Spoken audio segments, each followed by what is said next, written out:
Welcome. You've tuned in to Man Up, heard each and every Saturday evening at 8, where hosts Antonio Delgado, Carl Kozlowski, and Ron Pearson, along with their guests, take a stand for modern manhood.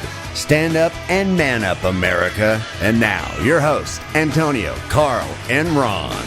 Greetings, Earthlings. Welcome to another edition of Man Up, coming to you from the luxurious studios of KRLA AM 870, The Answer, in Los Angeles. As always, I'm one of your hosts, Carl Kozlowski, and with me are... Hey, what's up? Antonio Delgado here. And... Kevin Corcoran. Filling in for Ron Pearson, who's on assignment. My brain was half asleep there for a second. Want to do it again? No, I'm good. Oh. Kevin Corcoran. Just commenting.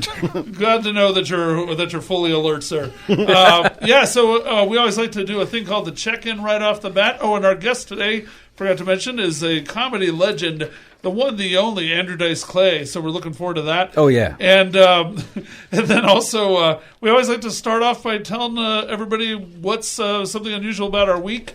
We like to call it the check-in, and so let's What's up with you, guys. Carl? No, what's up with you, man? Well, let's see. Well, I just finished my... actually, I had trouble today with Uber. That was insane. You have trouble literally every time you open your door. I know. Yeah, well... It finds you. I had one good thing happen. I had the final run of my show in the Hollywood Fringe Fest called Dozed and Confused, sleeping my way to wherever the hell I am now.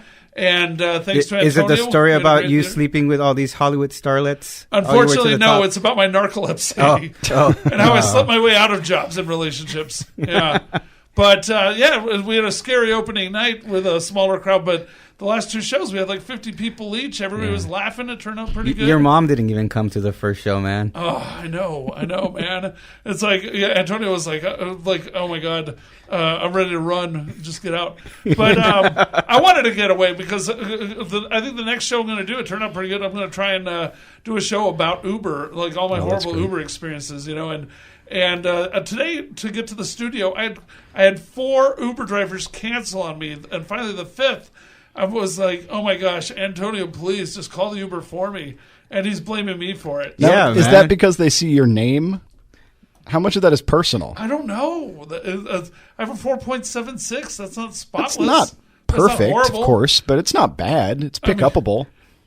I know they should be picking me. I mean, it's like I only freak out when somebody like the driver doesn't know even enough English to understand "turn right, please." Uh-huh. I mean, so I don't know, but so I got bailed out, and thankfully I'm here because of Antonio. Yeah, and you dropped my score now, like 3 points. Thanks a lot, Carl. We're all stuck here, basically. He's got a 2 now. Yeah. Our producer's going to have to give us all a ride home. Exactly. So, so how about your week? How about you, Kev? I dadded. I dadded a lot. Yeah. Dadded super hard. How old's your kid? He is 10 months. Oh, my gosh. Yeah, nearly a man. Yeah. I was going to say, he's going to be drinking soon. No, he's a puddle. He can't handle it. We took him to the Y to go swimming for the first time. He's never really been in a pool before. And for the first, several minutes, he was skeptical. He's, got an eyebrow up. He doesn't really know what we've gotten him into. And then eventually, just the light came on. He's like, "Oh, it's like the bath. I get baths, And he's splashing around and having a great time, and he loved it. But the only issue we had was we talked to the lifeguard there that was on duty, and we were like, "Hey, it's our son's first time in a pool. Can we take a picture?"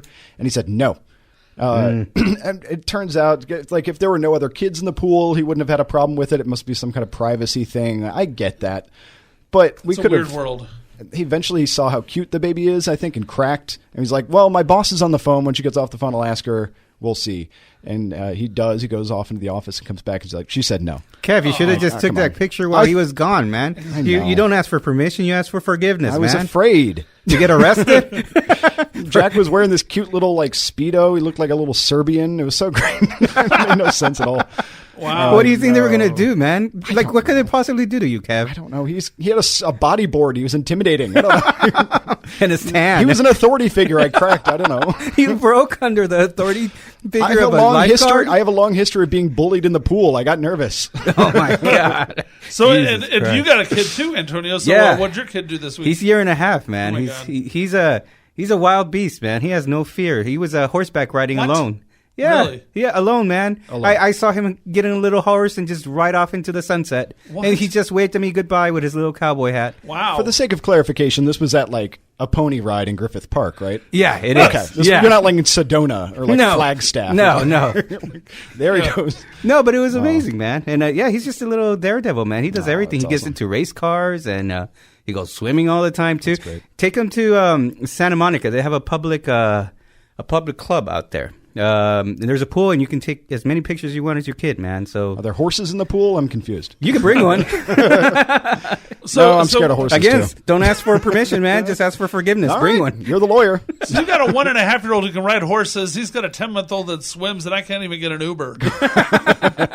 Your life is a mess, Carl. It's a mess. It's hopeless. But hey, I think it's time for us to get into some of the news. But before we do that, I just want to say that give a shout out to Pasadena Weekly, our media partner.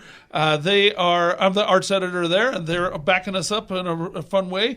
And the top stories this week, be sure to pick it up and check out about how the Rose Bowl has an incredible new event about space all through July in NASA, as well as check out the Second City Hollywood's show Shade in Hollywood, a really funny satirical sketch show about race relations.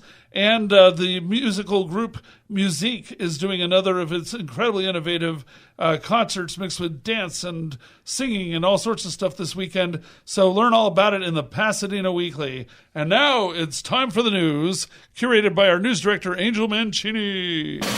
And now, the lead story.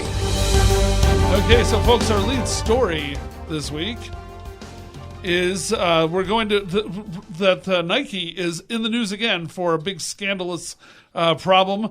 Colin Kaepernick, the former NFL quarterback, has told Nike that he didn't really approve of their new Betsy Ross style sneakers. It was the Air Max 1 USA shoe. And it had a Revolutionary Era U.S. flag with 13 white stars and a circle on the heel. And Kaepernick said, hey, man, that's like promoting the racist slavery days of America.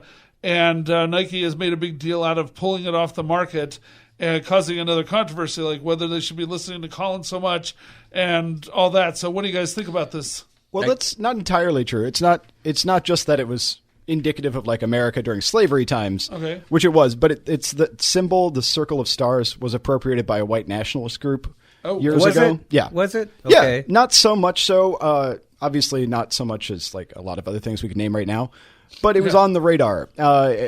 So it seems like kind of looking for controversy to me because it's not even on the list of derogatory race-related symbols. I think by the Anti-Defamation League, I don't think it's on their list. And But they have a long it is list. thing. Yeah, they don't mess around. Yeah, they don't miss a thing. Yeah. So there is like a very specific reason why that would be something that's inappropriate.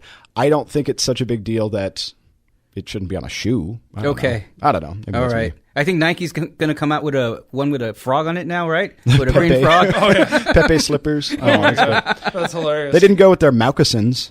Chairman Mao. Yeah. I'm thinking of the other things that they could be doing, not just the moccasins, but if they want to be offending people, they should be having the swastika shoe for the Air Hitler, and then the hammer and sickle for the Speedy Stalin. It's an iron shoe. It'll weigh you Well, down what about for sure. Benito Mussolini? Ooh, wow, you're good. Can I just say Trump pumps? Ooh, there you go too. But I mean, but this it's like, why are they even making a Betsy Ross shoe in the first place? She's not known for like sports. I mean, what, competitive quilting? I mean, come on. She's good. She was the LeBron James of quilting back in the day. I guess. I don't know. I can't name another one.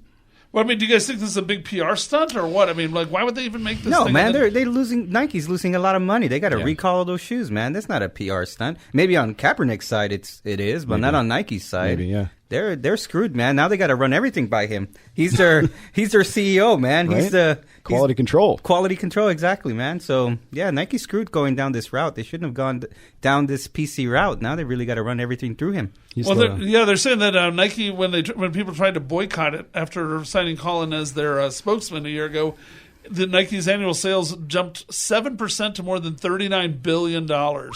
That's like 8 pairs of shoes. But I mean, as they always say, the kids make great shoes, man. It's like, But is that an expression? I've never heard that before. You've never heard of that? No, they were busted for having children making shoes in the factories. But Arizona has actually revoked or repealed $1 million corporate grant that was supposed to attract a factory to Arizona, and so I don't know if that's necessarily wise on their part, but they said, "Oh, you're unpatriotic," and New Mexico's governor goes, "Hey, hi Nike, come over here." So. If they start doing that hammer and sickle iron shoe, Mitch McConnell will put one in Kentucky. Okay, there you go. But any other thoughts about this, guys? Or? It's just that these multinational corporations, they sell these shoes all over the globe, but for some reason it only seems to be here an issue, man, in the States or in the Western world. Anywhere else, these companies fold, man. They do whatever those governments tell them. Yeah, you think they're going to be doing this in the Middle East or in China or in Russia, folding... letting the people tell them how to, like folding to the pressure, social pressures. No, man. No. The government tells them what to do. Well, I buy one pair of shoes every 7 months at Ross Dress for Less, so I'm not exactly the authority. I'm not the foremost. Exactly. Well, that's the only place I can find my freakishly large shoes is strangely at Ross Dress for Less. Why do you always plug that in at every conversation, man? That I have freakishly large shoes? Yeah, always, Why man. do you think? Because I want women to hear that I have freakishly large shoes. There you go. If I was an Uber driver, I wouldn't pick you up. That's exactly. I've heard you mention that to so many Uber drivers, and they look all oddly at you. It's like, I'm sorry, I can't get my giant feet in your car. But anyways, but speaking of government mandates, you're upset this week, Antonio, about Am I really? What's going on in California. You were talking about the corporations. Oh, yeah. Well, it's happening in California, too. So there's this mandate that says that you are required by law, if you have a public corporation, to have a certain quota of female executives on the board. So you are required by law to have quotas. Okay. So I think there's a study there that says that there's been studies done on what happens when you have these quotas. Yeah, like Norway had one of these quotas. Yeah. And they said that when they raised the amount of women on board on a board of directors in corporations there to meet a quota, that it went from 1 to 2 on a board, and it reduced the company's profitability by up to 12%. Yeah. Yeah, which sounds like a horribly like it just opens itself to some horribly sexist comments, which we're not necessarily looking for. But it's like, what's up with that? But I mean, they said, but you said that there was an interesting thing that because women are less risk takers. Correct. I mean, generally, I think women are less risk takers. So that means that when you make a business decision, you're not going to, put it all on black or put it all on red. And to be honest, man, the way that I've gotten the success that I've had, my modest success has been to just, go all in, man, because sometimes you got to do that. And again, I have some business partners who are females, but I choose if I want to have them. That's the point, really, right? Sure. It's your choice. Yeah. You don't want to be mandated by the government to tell you, no, you need this specific gender or you need this specific ethnicity in your board. I mean, that's pretty ridiculous. It should be your choice who you associate with. Well, but they also say, on the other hand, that these companies that have more women, they tend to be stable and longer lasting than some of the others. Well, they had to put that on there, or else they're going to get bombarded by by the powers that be. And they're going to come down harder than if they only publish the results. So they gotta fluff it in a little bit. Because there's no conclusion of that. That's what they say. Maybe what happens is that these companies will be more stable in the future, but it doesn't say necessarily that they are. Okay. And I think the point is, we're all just trying to get to a merit-based, egalitarian society where your work speaks for itself regardless of your chromosomal makeup. I don't know what other system you can have besides merit-based, man. I mean, really, I don't see what else could work possibly besides merit. Mm-hmm. I mean...